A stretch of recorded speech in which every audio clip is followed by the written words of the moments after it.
সবেমাত্র শেষ হলো তোমাদের মাধ্যমিক ইংরেজি পরীক্ষা। মাধ্যমিক ইংরেজি প্রশ্নপত্রের সিন আনসিন গ্রামার পার্টের সম্পূর্ণ সমাধান নিয়ে আজকের আমাদের স্পেশাল ভিডিও।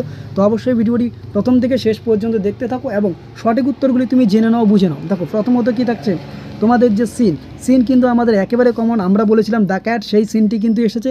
আমরা এর সাজেশনও দিয়েছিলাম, আশা করা যায় এর মধ্যে তুমি কমনও পেয়েছো। দেখো এই সিন থেকে তোমাদের পরীক্ষায় প্রথম প্রশ্ন কী রয়েছে, চুজ দ্য কারেক্ট আনসার, অর্থাৎ সঠিক উত্তর কী হবে। দেখো the cat is particularly civil to the, এখানকার সঠিক উত্তর হয়ে যাবে তোমাদের number 4 guest of the family. Next, at tea time the cat puts in appearance to, এখানকার সঠিক উত্তর হয়ে যাবে তোমাদের সি নম্বরটা get his share of food. Clear. এরপরে নেক্সট কী থাকছে, sometimes the gauge stops down and strokes the cat instead of, এখানকার সঠিক উত্তর তোমাদের হয়ে যাবে offering food. Clear. Next, the purring cat rubs himself against the legs, এখানকার সঠিক উত্তর তোমাদের হয়ে যাবে members of the family. Next, with tears of rage and pain in eyes the guest effects to very much, সঠিক উত্তর amused. Clear. এরপরে দেখো এরপরে কী থাকছে, এরপরে তোমাদের যে ফিল ইন দ্য ব্ল্যাঙ্কস থাকছে, যে কমপ্লিট দ্য ফ্লোয়িং সেন্টেন্স, এটা আর আমরা করে দিইনি। ওকে, এরপরে দেখো এটা তুমি দেখে নিও। নেক্সট কী থাকছে দেখো সি নম্বরটা, সি নম্বরে তোমাদের ট্রু ফলস রয়েছে। এখানকার প্রথমের যে কোশ্চেনটি রয়েছে, the guest was amused when the cat racked him in leg, এটা হয়ে যাবে ফলস। ক্লিয়ার। তারপরটা the family members were not assumes to the behaviour of the cat, এটা হয়ে যাবে তোমাদের ট্রু। ক্লিয়ার।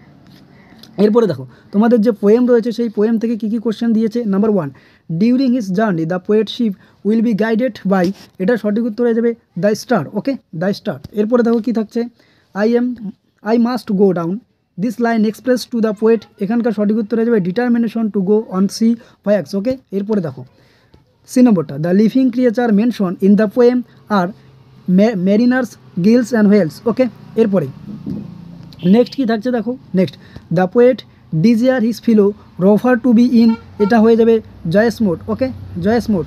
ক্লিয়ার। তো এরপরে দেখো এরপরে তোমাদের যে কোশ্চেন আনসারগুলো রয়েছে, সেই কোশ্চেন আনসারগুলো আমরা করে দিই, কারণ তোমরা জানো এগুলো তোমরা উপর থেকে করে নিতে পারবে। ওকে, এরপরে আমরা আসি তোমাদের আনসিন। দেখো আনসিনের সঠিক উত্তর কী হবে, এক এক করে আমরা পরিষ্কার করে বলে দিচ্ছি। Number 1, India launch it is crocodile conservation project in, এটা সঠিক উত্তর 1975। যদি তুমি এখানে পড়ো, এখানে ওপরে পড়লেই তুমি সম্পূর্ণ পেয়ে যাবে। ওকে, দেখো নেক্সট কী থাকছে, পরবর্তী প্রশ্ন, currently in Bhitarkanika national park the number of crocodile is, দেখো নাম্বার অফ ক্রোকোডাইল কত ছিল, অ্যাবাউট 2000। Okay, about 2000। নেক্সট দেখো কী থাকছে, the number of crocodiles in India has increase due to, এখানকার সঠিক উত্তর হয়ে যাবে ক্যাপটিভ ব্রিডিং। ওকে, পরবর্তী দেখো, the year 1972 is significance for wildlife enthusiastics in India because in this year the wild, দেখো এখানকার সঠিক উত্তর হয়ে যাবে কি, the wildlife protection act was passed in India. Okay, 1972-এ। এরপরে পরবর্তী প্রশ্ন দেখো কী থাকছে, কনজারভেশন অফ দিস, দেখো salt water monsters refers to conservation of, এখানকার সঠিক উত্তর হয়ে যাবে দেখো crocodiles living in salt water. এরপরে next, an appropriate title for the passage would be, এখানকার সঠিক উত্তর হয়ে যাবে তোমাদের দেখো 15 year of Indian crocodile conversation. Okay, ওপরে যদি তুমি আনসিনটি পড়ো, সেখান থেকে এই উত্তরগুলি করে আসতে পারবে। এরপরে দেখো তোমাদের যে ট্রু ফলস আছে, নাম্বার 1 ট্রু ফলস কী থাকছে, since 1975 the number of crocodile in India has decrease drastically, তাহলে এখানে সঠিক উত্তর দেখো এখানে হয়ে যাবে তোমাদের ফলস। ক্লিয়ার। পরবর্তীতে, the Bhitarkanika national park use to the hunting grounds of kings from Kanika princely states, এটা হয়ে যাবে ট্রু। ক্লিয়ার। এরপরে, after retirement mister Sudhakar Kar is no longer associate with crocodile conservation, এটা হয়ে যাবে তোমাদের ফলস। ক্লিয়ার। এরপরে দেখো তোমাদের যে পরবর্তী কোশ্চেনগুলো থাকছে, এই কোশ্চেনগুলো আনসার আমরা করে দিই, কারণ তোমরা নিশ্চয়ই জানো উপর থেকে তুমি সেটা দেখে আনসিন থেকে দেখে উত্তরগুলো করে আসতে পারবে। আমরা সোজাসুজি চলে আসলাম তোমাদের গ্রামার বা ভোকাবুলারি পার্টে। ড্যাশ কন্টিনিউয়ালি, তাহলে এখানে তোমাদের হয়ে যাবে হ্যাড বিন ড্রেজলিং। নেক্সট কী থাকছে, দ্য ওয়াইন্ড হয়ে যাবে grew up. Okay, the wind grew up. দেনের পরে কী হয়ে যাবে, দেনের পরে দেন হচ্ছে ক্যাম্প। ক্লিয়ার। এরপরে লাস্ট ইয়ার ভিজিটেড হরিদ্বার হয়ে যাবে ডিউরিং সামার, অথবা তোমরা এটাকে ইনও করতে পারো during summer. Next, we stayed in hotel by the river through the hotel was bit expensive, it was very nice. Clear. এরপরে দেখো তোমাদের যে চেঞ্জ দ্য ভয়েস থাকতেছে, প্রথমে কী থাকতেছে, ভয়েস চেঞ্জে the paste the kite up with letter, তাহলে এখানে কী করবে, the kite was paste up with a letter by us. Clear, একদম সহজ।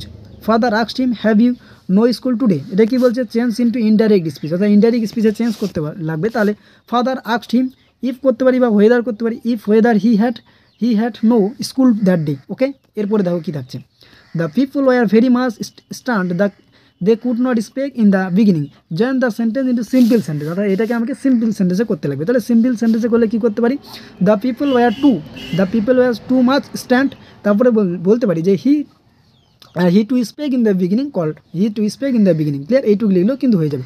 এরপর দেখো কী থাকছে, দ্য নেক্সট থাকছে তোমাদের ফ্রেজাল ভার্ব বা গ্রুপ ভার্ব। এখানে দেখো কী হচ্ছে, প্রথমে এটা হচ্ছে ডিমান্ডেড কী হয়ে যাবে, ডিমান্ডেড হয়ে যাবে তোমাদের কল ফর।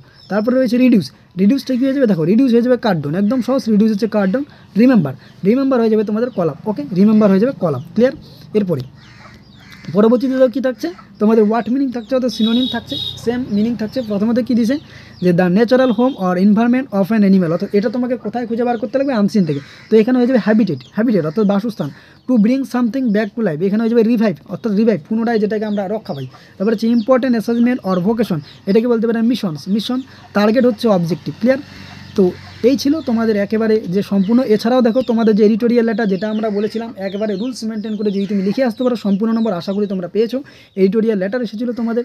তারপরে দেখো তোমাদের কী এসেছে, তারপরে নেক্সট তোমাদের প্যারাগ্রাফ আমরা বলেছিলাম চূড়ান্ত গুরুত্বপূর্ণ। প্যারাগ্রাফ তোমরা কমন পেয়ে গেছো আশা করি। মর্নিং ওয়াক ভীষণ গুরুত্বপূর্ণ, অ্যাডভান্টেজ ডিসঅ্যাডভান্টেজ, অর্থাৎ মর্নিং ওয়াক বা এক্সারসাইজের অ্যাডভান্টেজ।